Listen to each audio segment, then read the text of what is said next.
हमें स्वीकारना नहीं चाहते किसी को भी, कि भाई जो जैसा है वो उसका कर्म वो जाने।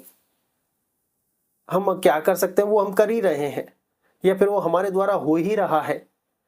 जब हम कर ही रहे हैं या मैं का भाव आ जाता है, और जो हो ही रहा है तो वहां से मैं भी हट जाता है। तो जीवन में यही हमारी परेशानी की निशानी है कि जो जैसा है हम उसे वैसा स्वीकार करना नहीं चाहते। अगर हम अपनी खुद की पीड़ा दूसरे के ऊपर ध्यान ही मत दें, हम अपनी पीड़ा कैसे समाप्त कर सकते हैं? यार दूसरा, हमारे घर में कोई व्यक्ति ऐसा है जो हो सकता है कुछ नशा करता हो, उसको अपने हाल पर छोड़ दें। भाई तू करता है नहीं करता, पहले करता था, हमने बहुत रोक टोक लिया, फिर भी नहीं माना, अब तू कर, हमें कोई ऐतराज नहीं है। क्या क्यों कैसे, आपकी अपनी लाइफ है, अपने अनुसार जिए। अब हम आपकी लाइफ में इंटरफेयर नहीं करेंगे। फिर आपके जीवन में शांति आने लग जाती है, आप बदलने लग जाते हैं। तब प्रेम जागृत हो जाता है उस दूसरे वाले व्यक्ति के पास भी, और आपके जीवन में शांति आने लग जाती है। स्वीकार करो। स्वीकार करना क्या होता है कि जो हो रहा है वो उसके प्रारब्ध के अनुसार हो रहा है, और वो हमारे साथ क्यों जुड़ा हुआ है, हम इतने परेशान क्यों? क्योंकि वो हमारा भी प्रारब्ध है, कि वो हमारा भी प्रारब्ध है, तभी तो हमें वो रिश्ते नाते मिले हैं। तो हम इसे सहज विवाह कर लेते हैं, और जो हमारे द्वारा उसके साथ कुछ होना होता है तो हम उस कर्तव्य का पालन करते हैं।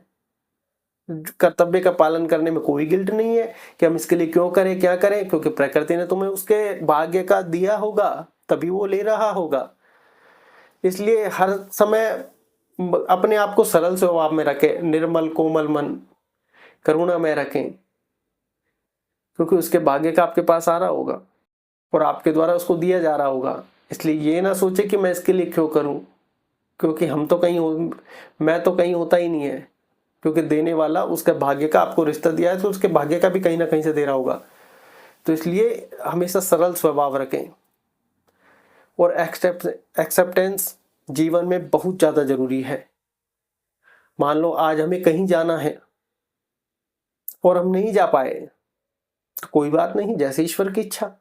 अब हम इसी बात से लड़ेंगे कि तुम्हारी वजह से ये लेट हुआ, तुमने 1 घंटा इसमें लगा दिया, तुमसे सुबह ही कहा था मैंने ये काम करने को। अरे इन सब चक्करों में मत पड़ो, नहीं जा पाए कोई बात नहीं, परमात्मा की क्या लीला है वो जानता है।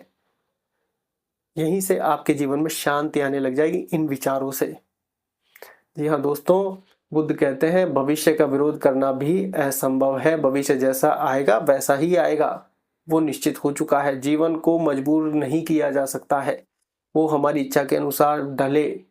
इसलिए वो कहते हैं कि जीवन में सबसे बुद्धिमान व्यक्ति वह है जो अतीत को छोड़ देता है, भविष्य को हल्का रखता है और वर्तमान को उसकी सच्चाई के साथ स्वीकार करता है, एक्सेप्टिंग।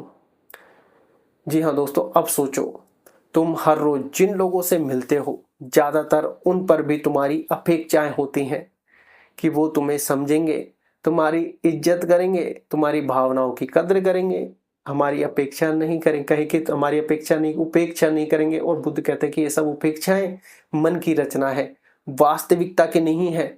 व्यक्ति जैसा है वैसा ही है, क्योंकि ये सब हमारे मन ने घड़ी है, हमारी उम्मीदें, हमारी वास्तविकता, हमारी इज्जत, हमारी बेइज्जती, अलाना फलाना ठिकाना, ये सब मन ने रची है। इस डर से एक बार होके जब हम गुजरेंगे तब हम इस परिस्थिति से ही पार हो जाएंगे, तब मन हमें उस चीज के लिए कभी नहीं डराएगा।